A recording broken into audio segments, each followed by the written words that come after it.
Halo semuanya, perkenalkan nama aku Putri Angelina dengan NIM belakang 003 dari Rombel K2A.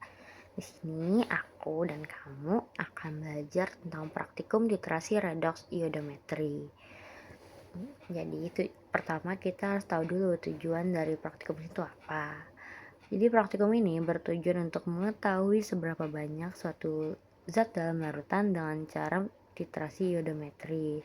Kita akan menggunakan reaksi kimia yang melibatkan perubahan warna agar bisa menghitungnya dengan lebih mudah.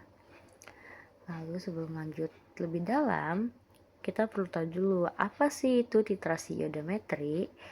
Nah, titrasi iodometri ini adalah cara mengukur zat tertentu dengan menggunakan reaksi kimia antara yodium, dan tiosulfat. Kita akan melibatkan perubahan warna untuk tahu kapan reaksinya selesai. Lalu kayak kenapa sih pakai yodium gitu kan? Kenapa pakai yodium dan tiosulfat? Kenapa nggak pakai yang lain?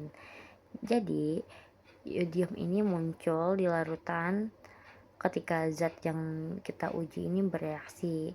Nah, kalau tiosulfat ini berfungsi untuk menghilangkan si yodium dengan cara mengubahnya menjadi iodida.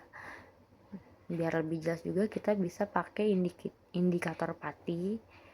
Jadi kalau kita pakai indikator pati itu tuh bisa bikin larutan jadi biru kalau ada si yodium. Saat warna biru hilang dan larutan jadi bening, itu berarti titrasi sudah selesai. Sekarang kita lanjut ke langkah-langkah praktikumnya. Yang pertama yang udah pasti itu menyiapkan alat dan bahan. Yang kita tahu mungkin bisa nyiapin kayak buret, pipet tetes, gelas kimia, lalu juga larutan sampelnya, yodium, tiosulfat, dan indikator pati, dan masih banyak lagi mungkin ya, sesuai diktat masing-masing. Lalu yang kedua, itu menyiapkan larutan sampel. Larutkan zatnya ini, ya, zat yang akan diuji ke dalam air. Lalu yang ketiga itu menambahkan indikator pati. Ini tuh biar si perubahan warna itu lebih kelihatan. Lalu yang keempat itu melakukan titrasi, menuangkan tiosulfat sedikit demi sedikit sampai warna biru menghilang. Nomor 5 yang terakhir itu mencatat volume tiosulfat yang digunakan. Ini tuh nanti bakalan digunain di perhitungan analisis data. Jadi jangan sampai lupa buat mencatat. Lalu kita lanjut ke cara menghitung hasil titrasinya. Contoh, misalkan kita menitrasi 1 ml sampel dengan 15 ml tiosulfat 0,1 m. Nah, jadi yang pertama itu kita hitung dulu mol tiosulfatnya. Mol tiosulfat sama dengan 0,1 m dikali 0,015 liter, itu hasilnya 0,0015 mol tiosulfat. Lalu yang kedua itu menggunakan perbandingan reaksi. Jika perbandingannya 1:1, maka mol zat ujinya juga sama, tetap 0,0015 mol. Gitu. Lalu yang ketiga itu menghitung konsentrasi zat uji dalam sampel. Terus kita lanjut ke hasil.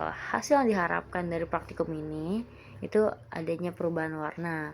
Kayak awalnya kan larutan berwarna biru. Kenapa warna biru? Karena ada pati ditambah yodium. Lalu setelah ditambahkan tiosulfat, warna biru akan menghilang dan larutan menjadi bening.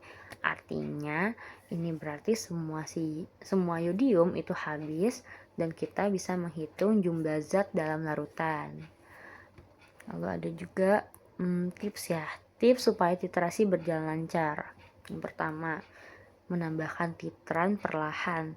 Ini tuh biar nggak kebablasan, biar nggak kebanyakan, biar nggak kedikitan, pokoknya pas gitu. Lalu yang kedua itu mengamati warna dengan baik, jangan sampai salah lihat warna. Terus yang ketiga itu mengkalibrasi alat supaya hasilnya lebih akurat. Oh ya, kalau yang tambah titran perlahan itu juga biar enggak over titrasi. Jadi harus hati-hati. Lalu kita lanjut ke keselamatan di laboratorium. Jangan lupa pakai APD seperti jas lab, sarung tangan, kacamata pelindung, dan juga masker. Lalu jangan sampai menghirup uap yodium karena baunya tajam, terus bisa mengganggu pernafasan kita. Dapat juga bersihin alat setelah digunakan supaya tetap aman. Untuk refleksi pribadi menurut saya, yang paling sulit di sini tuh mengamati titik akhir literasi, karena warna biru itu kan bisa berubah pelan-pelan ya. Jadi kayak mungkin lebih sulit mengamati titik akhirnya. Lalu kesalahan yang mungkin terjadi tuh kayak kalau titran ditambahin terlalu cepat, kayak tadi yang aku bilang di awal, kalau kita harus nambahin titrannya tuh pelan-pelan biar nggak over. Nah, kesalahan yang mungkin terjadi di titrasi itu mungkin ini, karena kadang kan kita nggak sadar namanya kecepatan tuh bisa bikin over titrasi. Lalu manfaatan dari praktikum ini tuh sangat banyak, kayak contohnya titrasi iodometri ini sering digunakan untuk cek kadar vitamin C, kualitas makanan, dan menganalisis air minum. Jadi sekian dari aku penjelasan tentang titrasi iodometrinya. Semoga mudah dimengerti dan bisa membantu. Terima kasih.